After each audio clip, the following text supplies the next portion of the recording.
My first question. We'll move on to the onto the new album in a bit, but let's start right at the very beginning. Tell us how Green Diesel first came about. Then.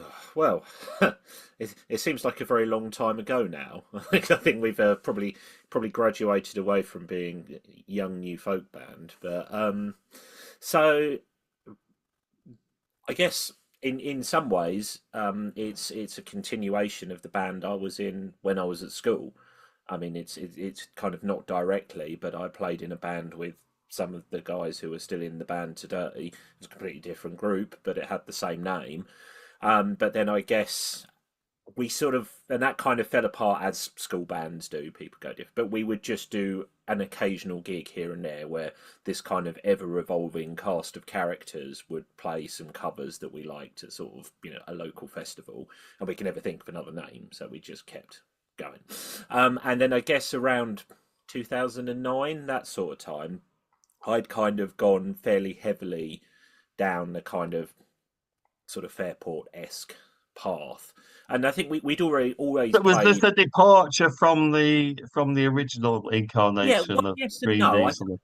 We'd always kind of played vaguely sort of rootsy music. So we did a Yeah. lot of, did some blues stuff, did kind of Neil Young style songs and the band. So it wasn't a complete 180, but certainly the idea of doing music based around traditional music had been something that had been percolating in my head. And I managed to convince the other guys that, again, for one of said local festivals, oh, let's get a violin player, and we'll just, as one of our numbers, we'll do a set of tunes in the kind of classic Swarbrick style, which they were on board with. I think I dragged them along to a couple of Croprodies by this point, so they weren't completely against the idea. But so we got Ellen in to do that, and that went well. And I sort of took that as a good jumping off point. Well, let's go down this path, and so that became, I guess, a more kind of serious band. And I started writing songs. A couple of the others had started bringing things in. So, yeah. So I guess really you'd be looking at that sort of time. We, took the plunge a bit more, and we got found on the street by you know Roger Cotton, who was a producer who liked us and said, "Hey, do you guys want to come and make a record?" And so we did, and that was our first album. Now is the time, and somehow, well, versions of us have been quite a few people in and out of the door over that time, but we're still here today. Never really kind of found anything better to do, I suppose.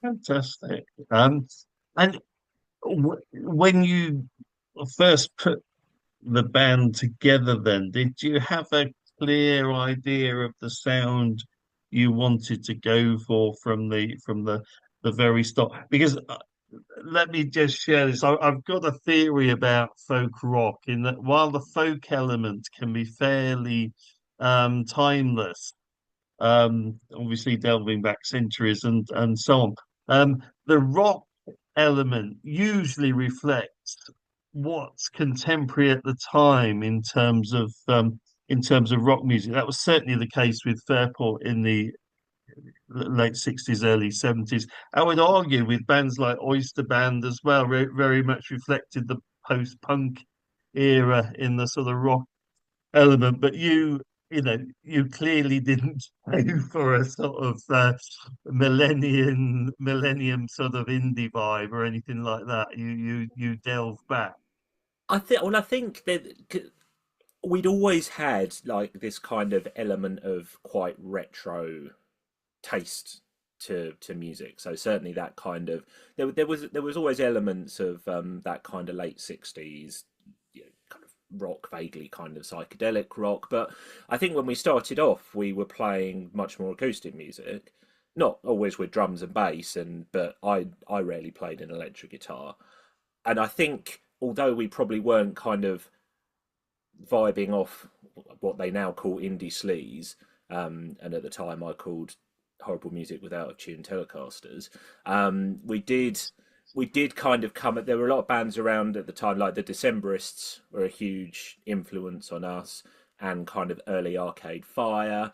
we just kind of caught the sort of beginnings of again what came to be termed as new folk, and so there was kind of a an element of that in there as well. So I wouldn't say it was completely we just want to go kind of retro, but then equally kind of I grew up listening to kind of Britpop type music, which always had that very kind of looking back element to it. So I guess we were kind of I suppose, sort of the start of that kind of musical generation who just sort of had everything. Like they had, they grew up listening to their parents' music and then had their own music, and the kind of big sort of maybe genreification of, that really lasted up to the early 90s was just starting to break down a bit maybe. And I think you see it more today with kind of younger people today who will, listen to everything, encompassing, Disney soundtracks to Steely Dan to actual contemporary pop stars, which you'll have noticed I haven't been able to name any of. Neither But can I. but I think kind of Yeah, guys our age were maybe at the beginning of that kind of change in music consumption that we see today, possibly. So, yeah. No, I think that's fair. I mean, yeah, I think I did my own sort of 1980s teenage version of a Spotify playlist, which was just going to secondhand record shops and buying 60s and 70s albums incredibly cheaply and yeah. discovering music that way. So yeah, I think that's right. Um, then moving on, there's been quite a gap between this new album, Onward the Sun, and the previous album, After Comes the Dark. Can you give us a bit of a quick update on what's been happening in Green Diesel since the last album came out? Yeah, it's been in some ways it's an even bigger gap than it might seem now, because although After Comes the Dark came out 21, it was predominantly written and recorded um, late 2019, early 2020, and then got stuck by COVID, so we could never finish it. So it feels that the material on that album feels very old, not necessarily in a bad way, but it really feels very different. So I guess since, well, quite a lot's happened since then. Ellen's had two children, which has somewhat made progress perhaps run a bit slower than it might otherwise have done. We got a new drummer in. We had Paul on the last album, who circumstances took him elsewhere in life, and we were very lucky to very quickly find Ben Love, who is on duties for this album, and he's been a fantastic addition. So there was kind of a lot of just gathering together of material, and I think one of the big things about this record that maybe is different to some of the others, it grew a lot more out of kind of just jamming and playing around with ideas. I think in the past we've kind of very much, the writer, be it me or one of the others, has come in with a song and a kind of general, not necessarily, not everything kind of charted out note for note, but a pretty good idea of this is how I want it to end up. And really, for the most part, that's kind of what's happened. But this one, partly because we had long periods of time where Ellen wasn't able to participate directly for children reasons. So basically, the four of us were bored. Kind of, well, we'd quite like to play something, even if we weren't able to sort of get out and gig as much as we might have wanted to. And also, particularly, that kind of post-COVID period where you were able to do things again. It was a nice novelty to get together in a room and just make some noise. So there's quite a few songs on this record that have kind of grown more out of that. So they're kind of longer and a bit looser, maybe structurally.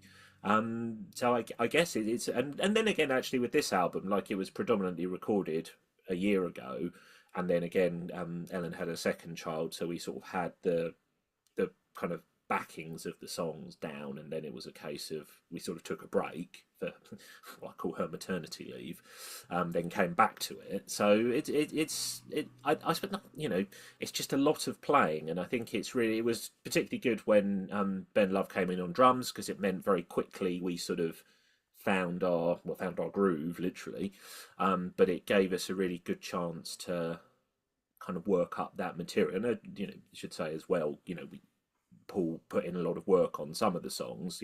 There were, I think, two or three that have been part of our live set now for 2 or 3 years. So it's very much, I suppose, been a kind of very much a group effort in that sense, which I really like about it.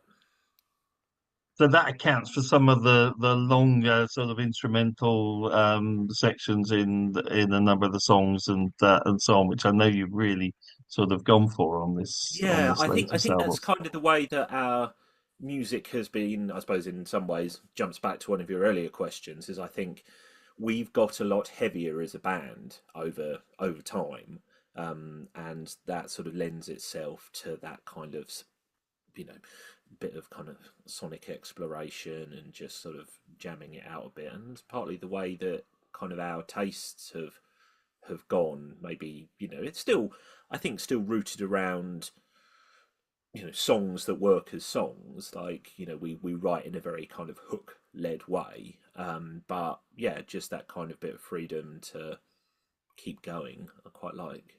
Yeah, and I like what you've done, and as you say, without losing the essential element of the song. I mean, you can some bands can jam so much that the actual purpose of the song is lost, Yeah, but yeah, you haven't done that. There's yeah. We haven't got to Grateful Dead so far, but who knows what comes is that the next album?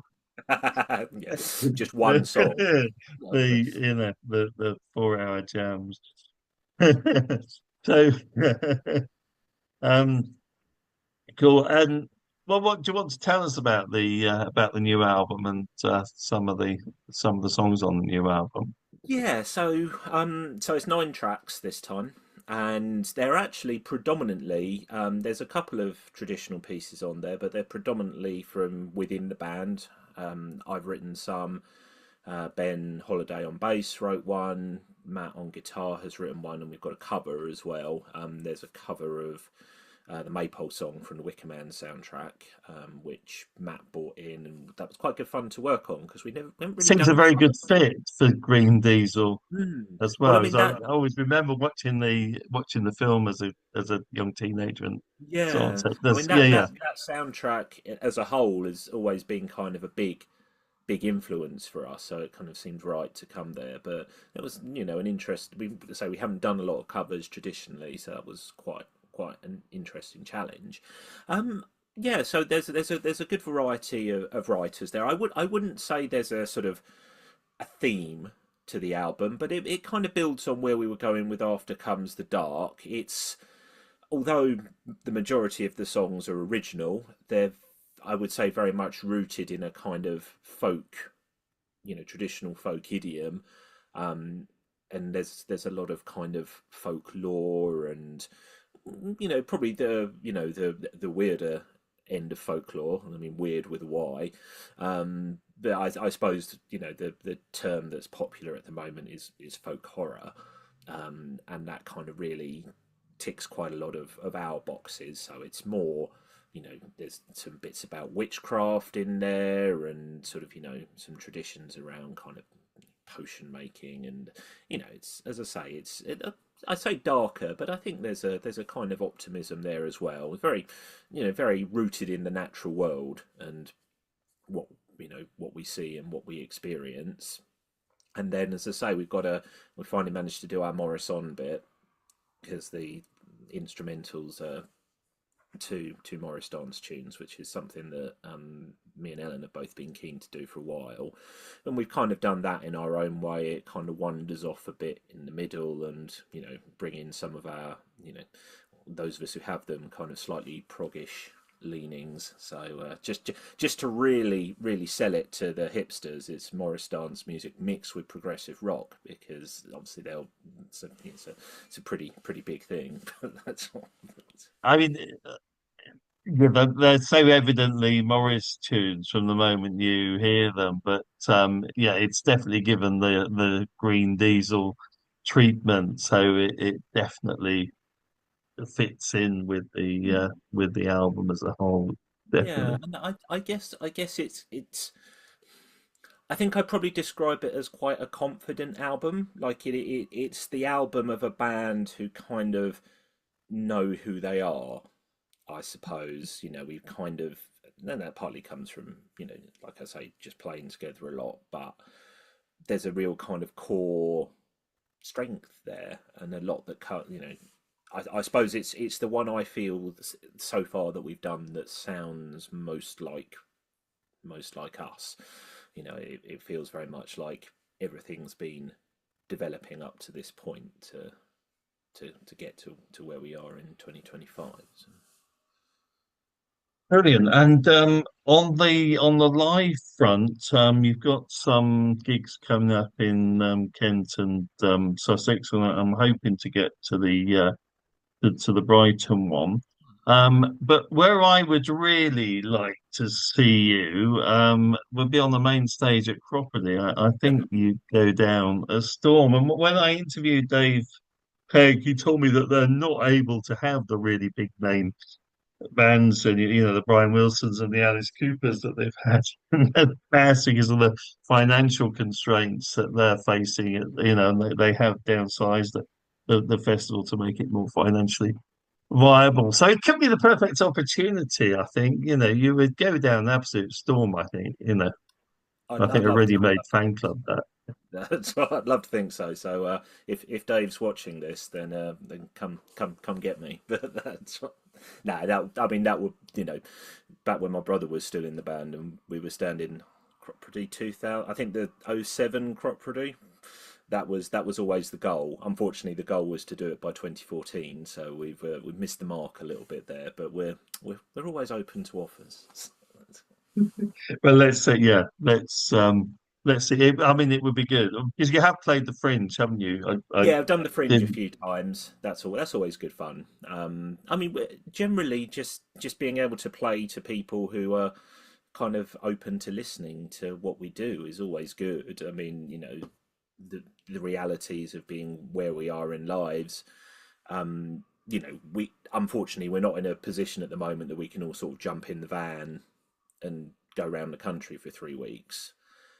So we have to be, I suppose, more selective about where, and partly financial realities as well. I'd love to go to Europe, but to make it pay, or if at the very least kind of cover costs, it's much more challenging now, and that's just the reality of it. But Yeah, it just there's still something, and it's probably what keeps us going, to be honest. There's something about that kind of response to people who are listening to music that you've created. And it might be the first time they've heard it. They might come to every show. Either way, there's just a real kind of sort of base level thrill to that.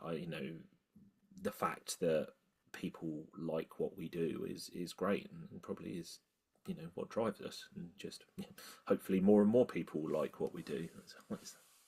fantastic. Well, is there anything else you want to tell people before we wrap up? Well, so the album that we're discussing is called Onward The Sun. It comes out on 25th of April.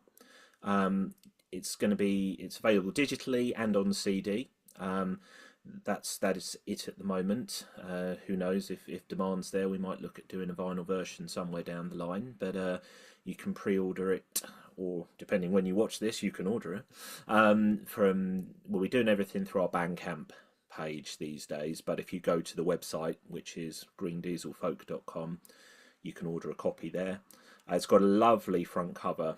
It's made by a artist based out of Margate, which is not that far away from us, called Matt Pringle, and I think he's really kind of got got the core of what we're doing.